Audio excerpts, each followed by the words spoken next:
today.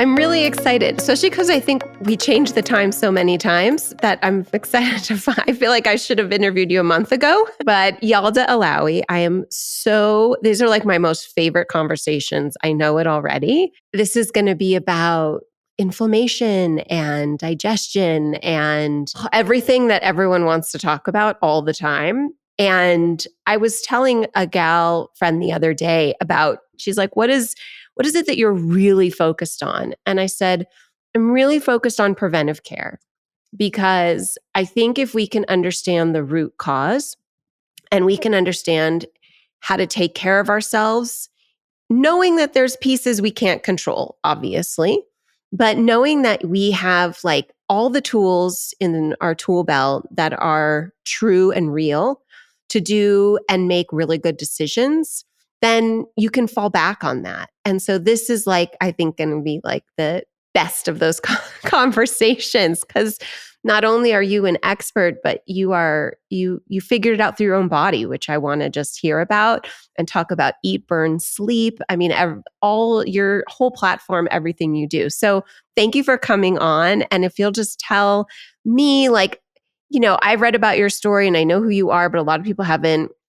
So how did you come down this road? How did you start this unbelievable brand and company? I don't know if that's what you even want to call it, just like lifestyle, and how it's affected you and how you got here. I mean, I never, ever imagined this. I'm a banker by trade. I studied finance. I did a business school in France. I'm Moroccan Persian. I grew up in Morocco and then in France. I did a business school in France. Then I came to the UK. I did a postgraduate in accounting and finance at the London School of Economics. I worked on the financial markets. I was always interested in health. My dad is really into health and sports, and so was my grandfather on my mom's side. But it's only when I got diagnosed with my first autoimmune disease at the age of 29 that I had such a shock, because I was someone who was healthy. I would never get colds. I was the kind of person who just got on with her life.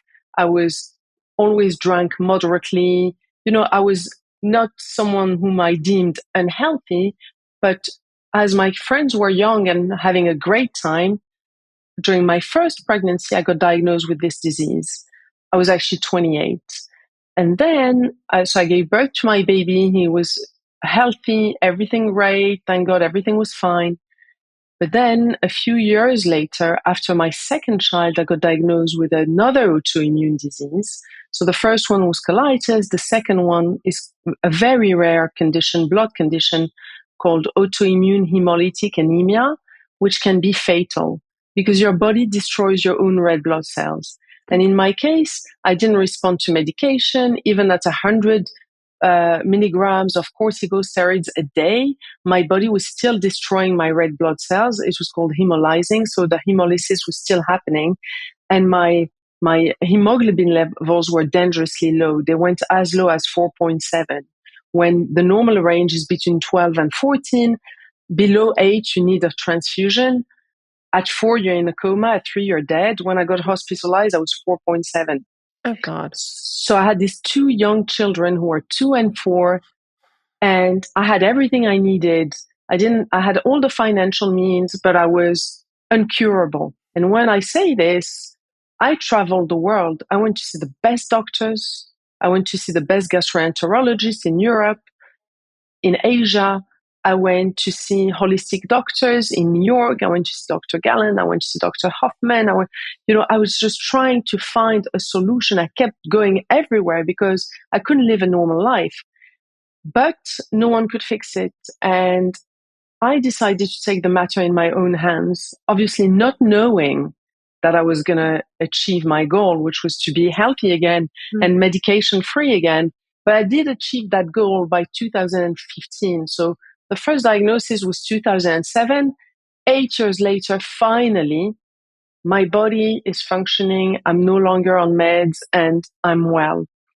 So once I was better, I thought I was going to go back to being a finance girl, but this happened. So stepping back a minute, how did you know to go? Because to me, this is a huge issue, especially for women. So your first diagnosis was colitis. So what was going on? I mean, I know what colitis is. Some people don't. What was going on in your body?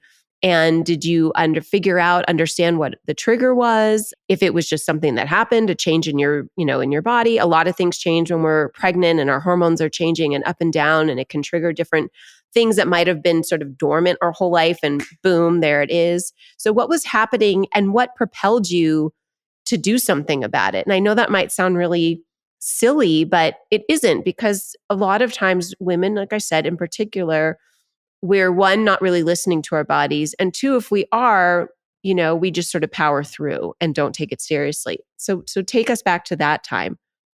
That's a great question. So the reason why it happened is there is autoimmunity in my family. My mom has Hashimoto's and my grandmother had scleroderma. So it runs in the line of women. And I'm the only girl of a girl. So my grandmother, my mom, and I blessed Straight with this. To you. Yeah. Straight to me.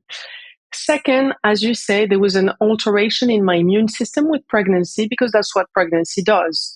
In fact, with my second pregnancy, I had a period of remission. The only time where I was fully in remission during all those years is 6 months of my second pregnancy. What prompted me to fix it was actually quite a desperate moment. So first, I have a very inquisitive mind, so I wanted to understand the cause. And I kept asking my doctors, what's the cause? What? But they didn't have an answer, because for any disease, there isn't a single cause. There is a cluster of factors. There's a variety of factors. But I kept thinking, if I know what the cause is, then I can fix it. But obviously, they couldn't answer me, because there was genetics, there might have been lifestyle, there might be, the pregnancy, maybe I grew up in Morocco, then moved to more northern places, maybe the change in diet, we don't know. Whenever I would ask my doctors if it was linked to diet, they would say no to me, because they will only say yes if there is a study showing that there is a link between this condition and diet. So for example, for polycystic ovary syndrome, for diabetes type 2, we know that diet influences that disease. There are several studies, so the doctor will say yes, diet influences it. But for colitis, there's no study. But I knew that some foods made me feel worse, and so I started observing, and I would talk with other sufferers, and I tried to almost collect data on myself. But it was difficult, because I know now that it's not just food, there's so many other factors. So why one day I could have a coffee, but the next day I couldn't have it? Now I know. Back then I couldn't figure it out. When I started getting better, as soon as I would work out, I would get a flare again. And I was like, hold on, I thought sports was good for you. What I know now is intense exercise is inflammatory, so it would trigger a flare. And that's how I developed my anti-inflammatory workouts that I have on the platform. But the moment where the aha moment for me was, I was with my hematologist, Dr. Nicola Cooper, at the Hammersmith Hospital in London. I'll never forget that moment, where whenever I arrived, they would take my blood. They have these machines that give the full blood count in 20 minutes for patients like I was. And 20 minutes later, I go to see the doctor, who checks how my bloods are that day. But the bloods hadn't come through, and she was like, oh, they haven't come through. Let me see if I can find your inflammation markers from your gastro's page, because everything was under the same system. So I was like, hold on, my gastroenterologist and my hematologist both check my inflammatory levels. So I said to her, is this the thing in common between my two diseases? And she said, I guess you could say that, yes. And I was like, we're in 2012. But this is 2012. No one talks about inflammation at that time. Even when I started Eat and Bird Sleep 5 years ago, no one knew what inflammation was. I grabbed it. I was like, that's it. If I lower these markers, my two diseases get better. So I'm going to lower my inflammation markers. What inflames me? And that's how I started. And what did you find that inflamed you? So I realized quickly that there are a lot of things that we can control, as you just said, and things we can't control. And I'm someone who's not anxious. And I don't like to make myself anxious. I thought, you know what? I'm just going to go for what's controllable and what I call the low-hanging fruit. What is the low-hanging fruit when it comes to diet? What is the low-hanging fruit when it comes to exercise? What is this when it comes to mental wellness? Well, mental wellness, first thing is breathing. Because if you start having shallow breath, immediately your cortisol goes up, your inflammation goes up. So I started doing slow yoga every day. So I had an hour of Ujjayi slow breathing every day, and that's the workout I could do. Then I started working out that I used to be a big runner. So I kept collecting data in different places. Okay. My ex-husband is really into horse racing. That's it. Yeah. And I'm not into it. I like riding horses, but I don't really care about racing. But I went to the races one day with him, and me being me, I observe people and I'm looking at the jockeys. They're so skinny. They have very low body fat, but they have muscle on because they've got to hold the horse. They're like full of muscles, but virtually no fat. So I went to the main jockey who was there and I said to him, can I ask you a question? And he was like, what? I said, how do you maintain muscle mass and shed fat? And he said to me, we walk 5-6 hours a day. I did some research into walking, realized one of the most powerful fat burners. Running wastes your muscles, not walking, it preserves muscle.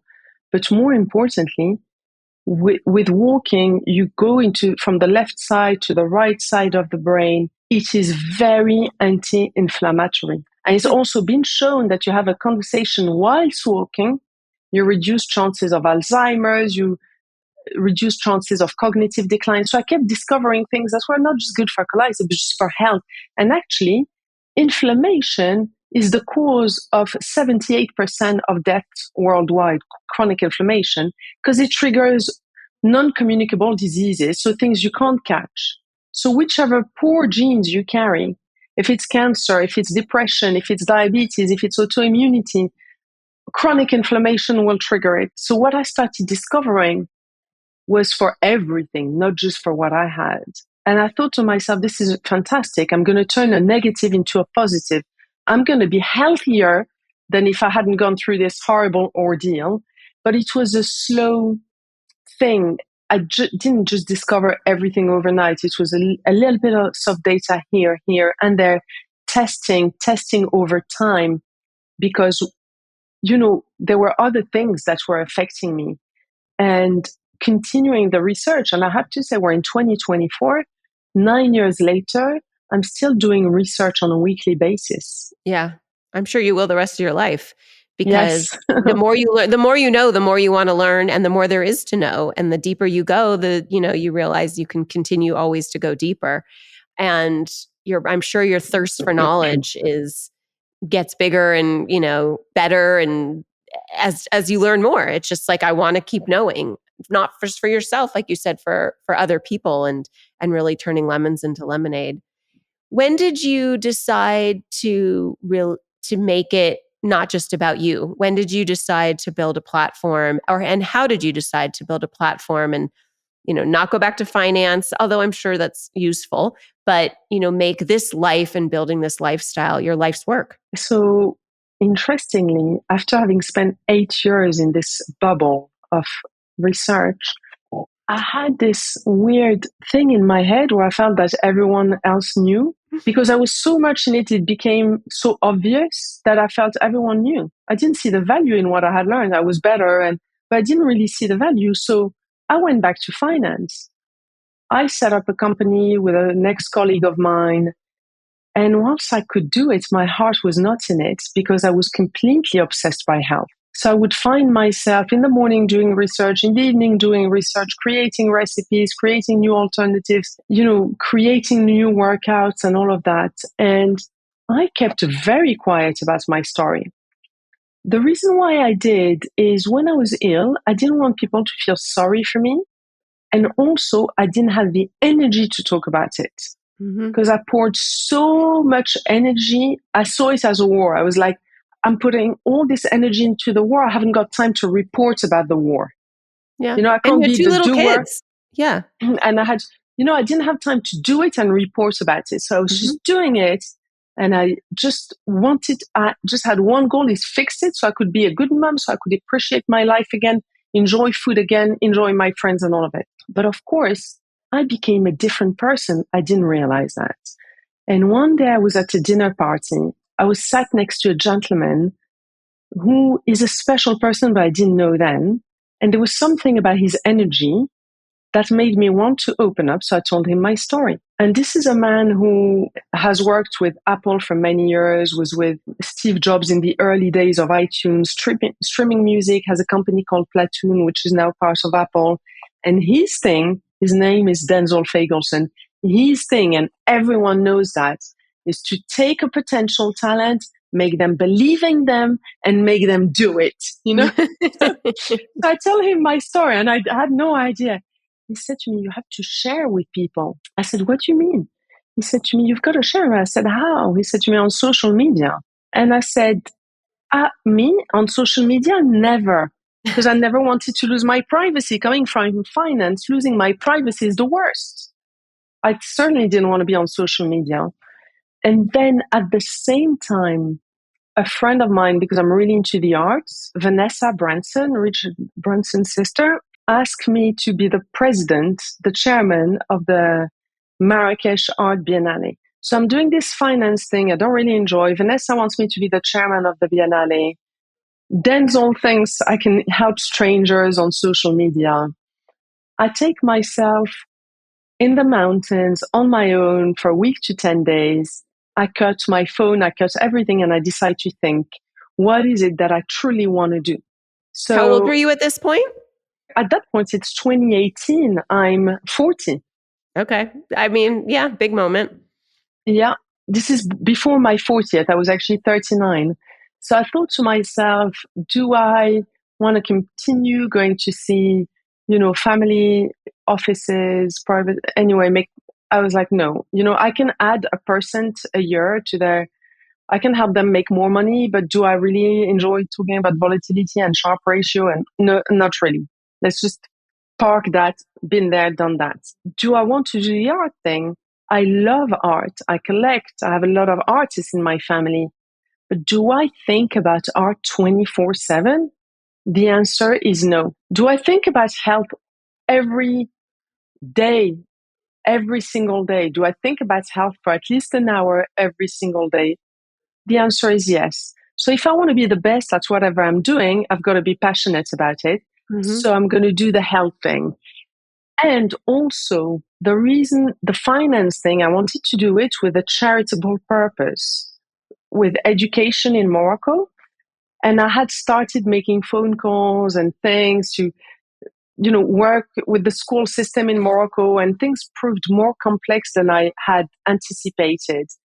So I thought to myself, hold on, if I help people get healthier, even if I help one colitis sufferer get into the remission and not go through what I've been through, then my pain was worth it. It's a charitable thing. So fine, let's do this. So I opened a social media account. I decided to give it 9 months to be precise. And I think to myself, by year one, if it's not a business, then I'm not helping anyone. I'm just fooling myself. So that's the finance girl in me, where I want to see results. Mm-hmm. Yeah. Yeah. If I'm not selling, then I'm not helping. I'm just telling myself I'm helping. Yeah. Yeah. Talking into the wind on social media. Yeah. And also you need to commit, to change a diet is very hard. To change your lifestyle, there's a commitment where you have to invest. So when people get something for free, they don't commit as much. And I've experienced that with my product. Oh, yeah. So I do this for 9 months. I share recipes, I share research, I share, bite-sized knowledge, things that people can absorb. And after 9 months, I created an ebook called The 7-Day Plan. And about a quarter of my followers, I didn't have many followers, I had like 5,000, close to 1,200 bought it. I was like, wow. And all of them went, oh my God, I felt amazing for 7 days. What do I do after? Please write a book, please write a book. So I decided to start writing a book. But as I'm writing it, I'm thinking, I don't want to write a book. By the time it goes to print, there will have been new research and things will be updated. It's got to be online so I can update it.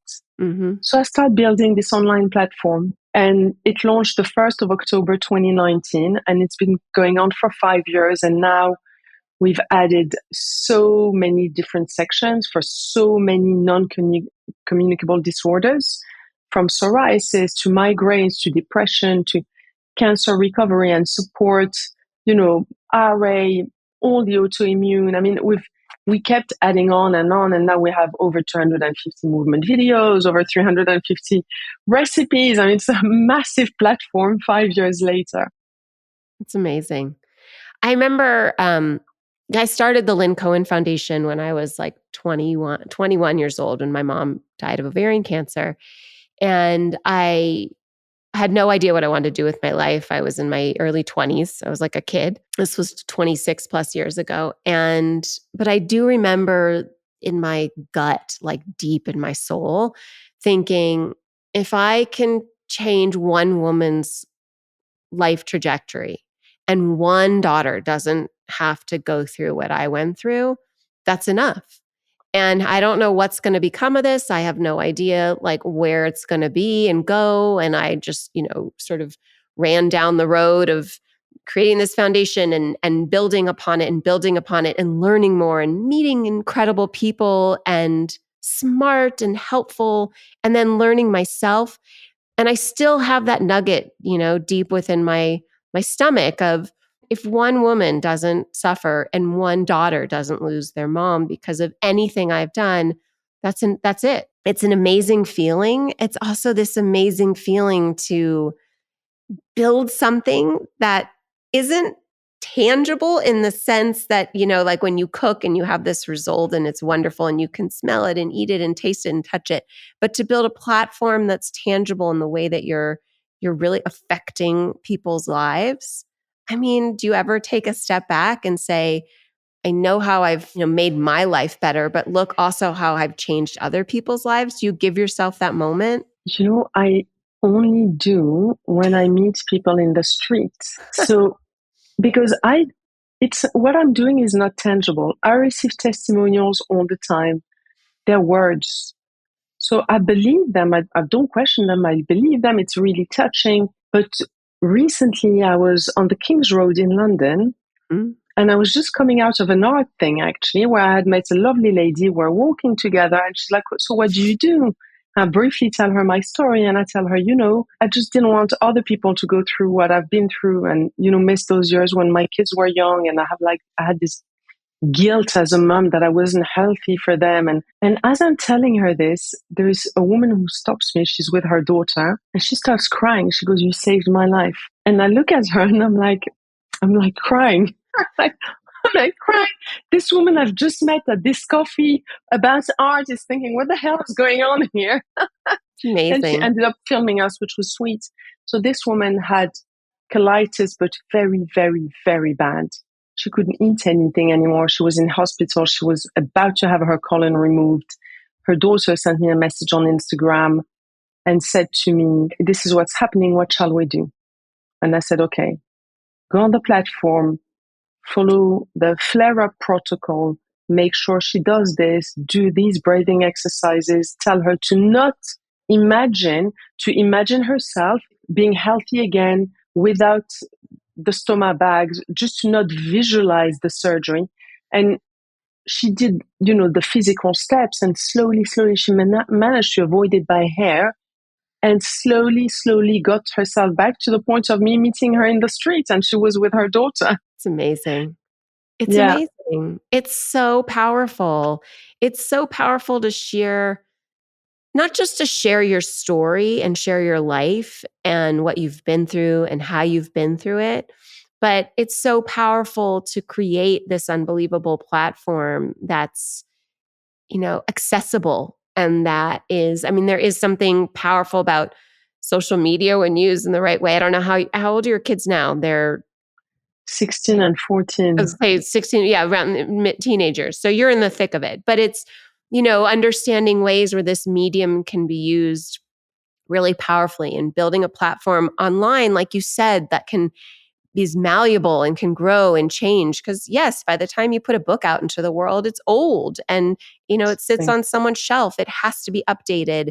And you're on this, quest for knowledge to continually learn more and then share it. It's just, it's a beautiful thing. I'm in awe, and I think it's, it's pretty spectacular. How did you come up with Eat, Burn, Sleep? The name I think is so great. And like, just starting with that, how did you come up with that name? And then like, how did you literally build this platform? Like, did you have people you worked with? I mean, how did that work? So the name is a really interesting story. The name was created years before, and it's really a weird story, I'll tell you. What happened was in 2015, I started getting into remission. And up to that point, I was extremely strict with my diet because I was so sick. And before having my health issues, I was like every other person. I couldn't resist temptation.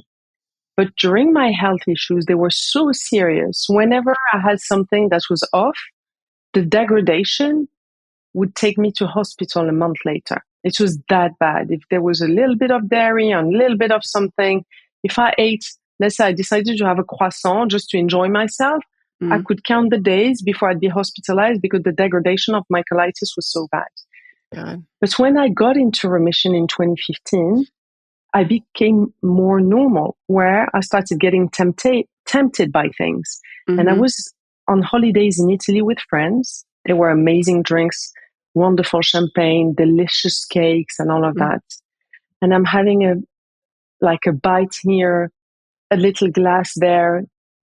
And I keep having cheats left, right, and I keep cheating. And one evening I'm in my bed and I start panicking. I'm thinking, oh my God, I've lost my willpower. I'm going to be sick again. And just to put things in perspective, now I can have many more sheets because I've strengthened my gut health. But back then I was just out of medication. I was still very fragile.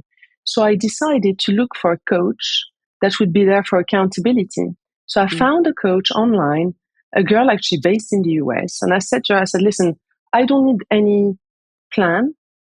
I have the plan and I can share it with you, but I need you to help me be accountable because I have health issues. So I explained to her. She goes, no problem. Take a picture of everything you eat.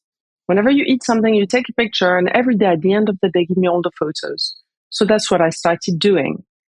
And one day she said to me, could you please listen, I have many clients, and if everyone sends me photos on WhatsApp, it becomes slightly overwhelming.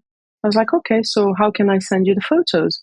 She said, well, a lot of my clients put them on Instagram. And at that time, I was not familiar with Instagram. I had a small private Instagram. I said to her, well, if I put the pictures of everything I eat, my friends are going to think I'm insane. And she goes, no, I didn't mean that. I meant, can you create a different account so I can just scroll through your food?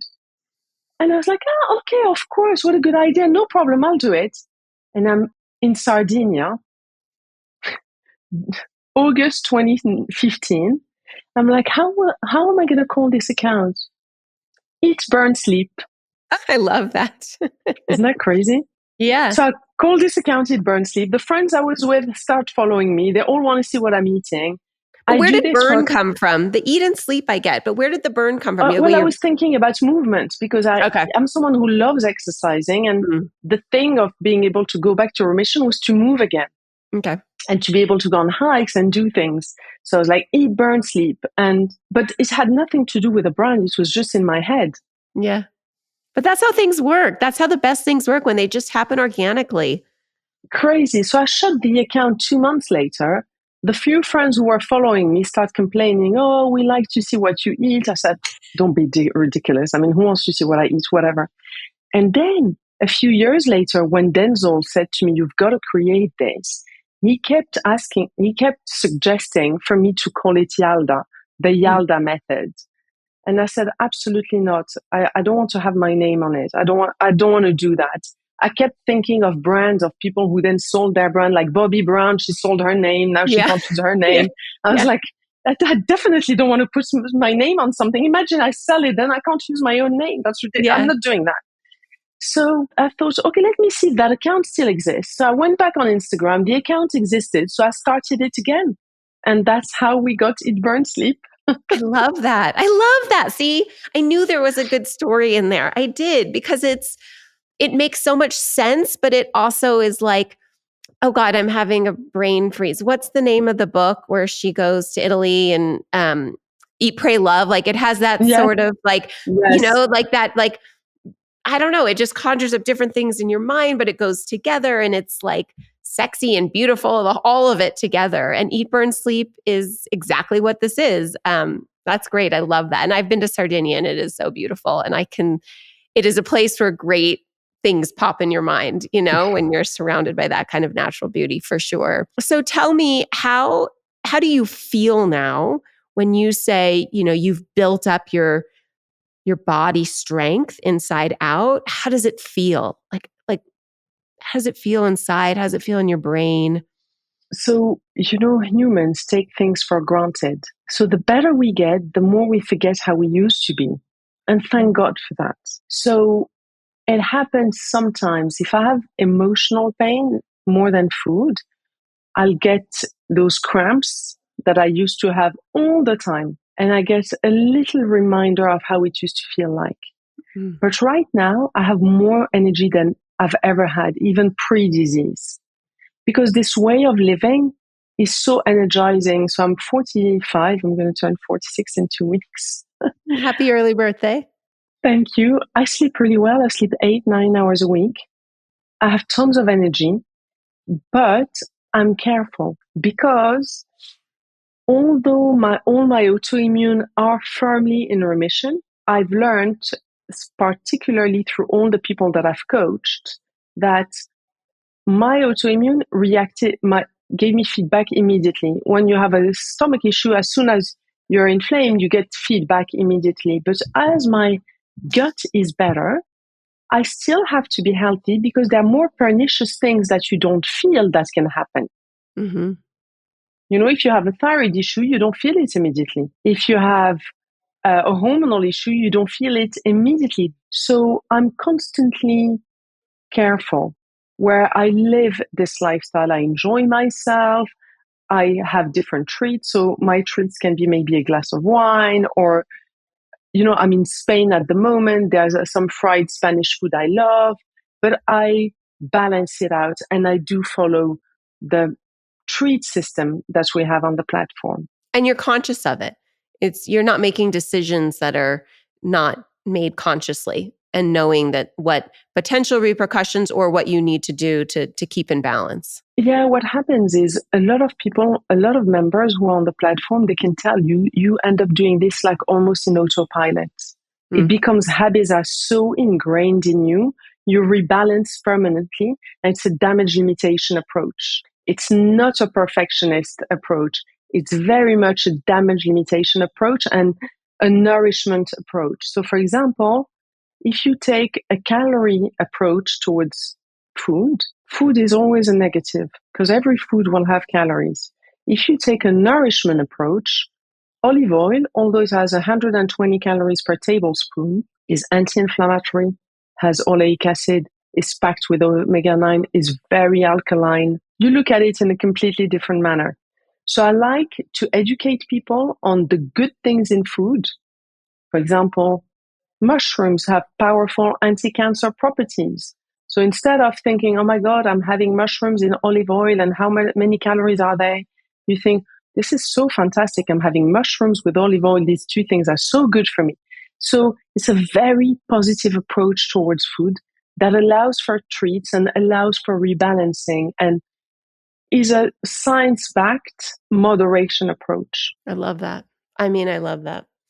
I think that's a really powerful bit. And I think that I think it's more than just food, right? It's like, what am I doing in my life?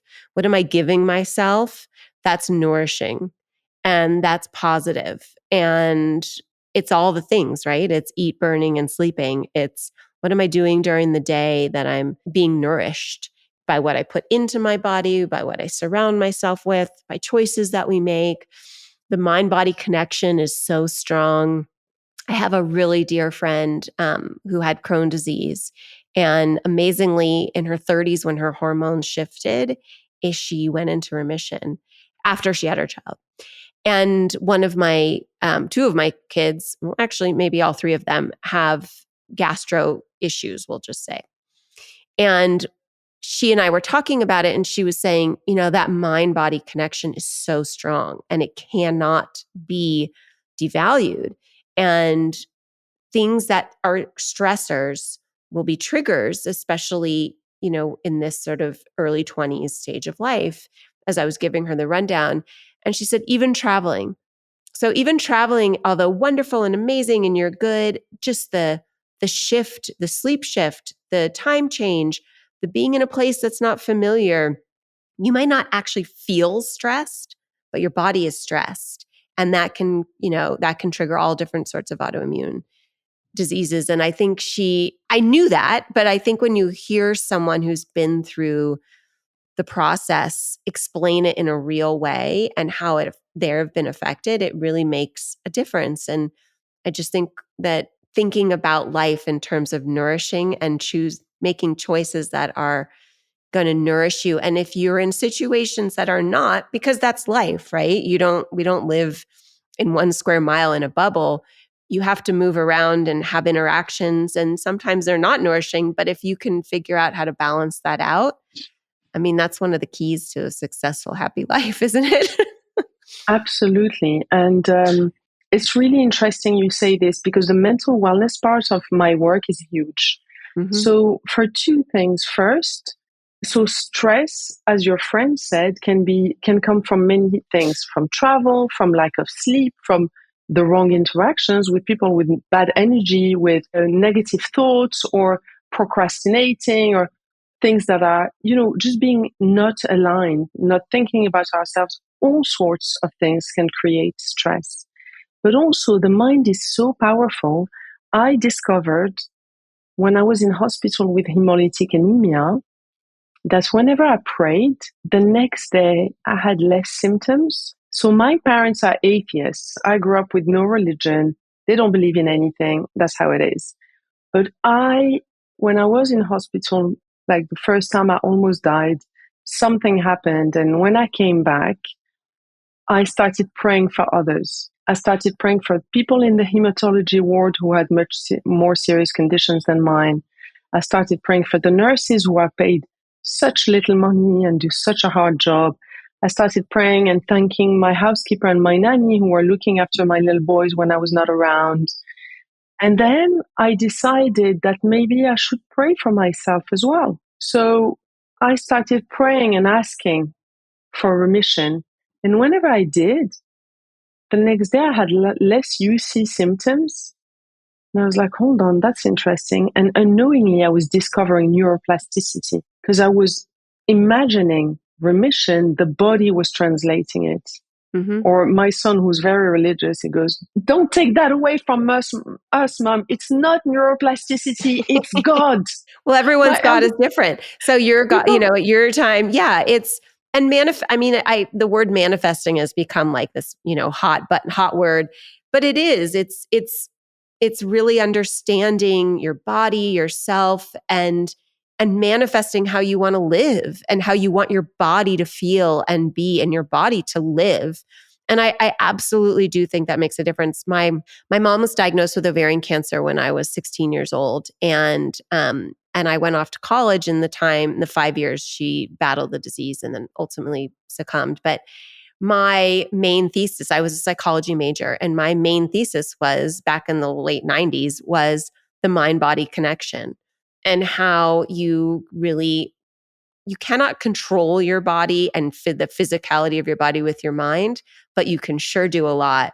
And your state of mind and how you connect with yourself and what you want for yourself on a wide range of things makes a difference. And there are scientific studies, as you said. I mean, it is neuroplasticity, but I think it's very powerful and meaningful. And I think a lot of people have a hard time with that for a lot of different reasons, whether they think they're being selfish or, it's wooey, whatever it is.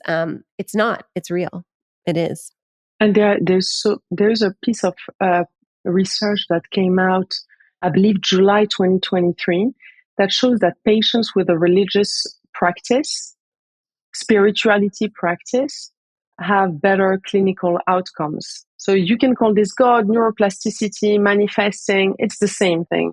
is you are connecting to yourself, you're making a prayer, and you're asking, imagining, visualizing remission, visualizing good thing, visualizing the cells starting to behave in a normal manner. But sometimes, there are things that are unexplained. I have a neighbor who's a lovely lady in her 70s. She doesn't have children. And she befriended my son. This is how we became friends. And my son was little at that time and said to me, please, mommy, can we invite the lovely neighbor for Christmas? So we invited her and she couldn't come.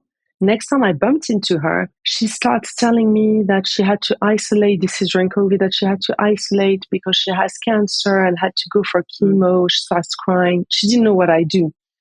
So I start reassuring her. I'm like, don't worry. I said, you pray. She goes, yes, I go to church. I said, continue praying. Don't worry, you're going to be okay. And so I created my cancer section for her. Oh, Literally, wow. that's for her. And I supported her. But listen to how she got diagnosed. She was sent for a scan for her bladder. And she had a funny feeling that there was something on her left ovary. It just came like this. She asked the sonographer to go and check her left ovaries. And there was stage 1 cancer. That's And unbelievable. as you know, ovarian cancer is a silent one. Oh yeah. And only you will only survive it if it's caught in its earliest stage. That's really. She survived. She's in super good form. Her hair is back. She cycles everywhere. She's strong. She's had the all clear. She had her PET scan. There is not a single bad cell in her. And I always say to her, I'm sure it's the praying you keep doing. Something told you to check. Yeah. And now I'm a firm believer. Oh, yeah.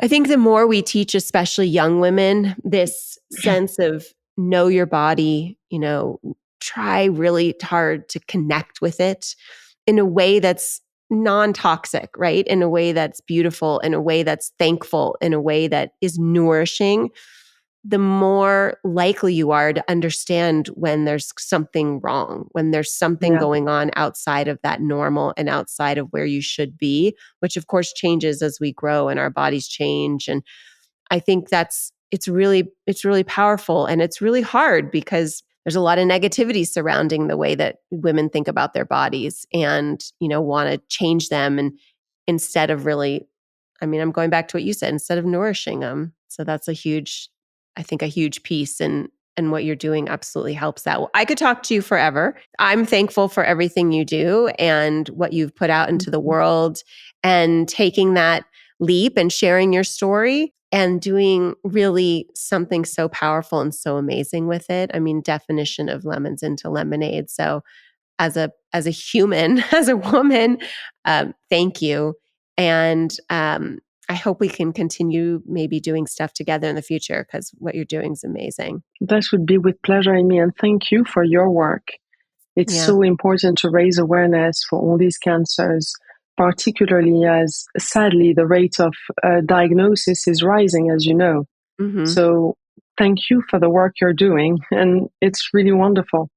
Well, I think we both had inspiration to take what we'd been through in different ways, of course. And like you said, just try to change one person's life.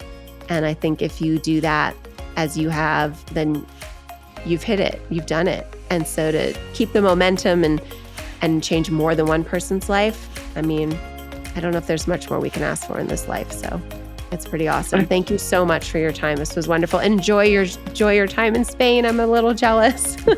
Thank you so much, Amy. Thank you for having me.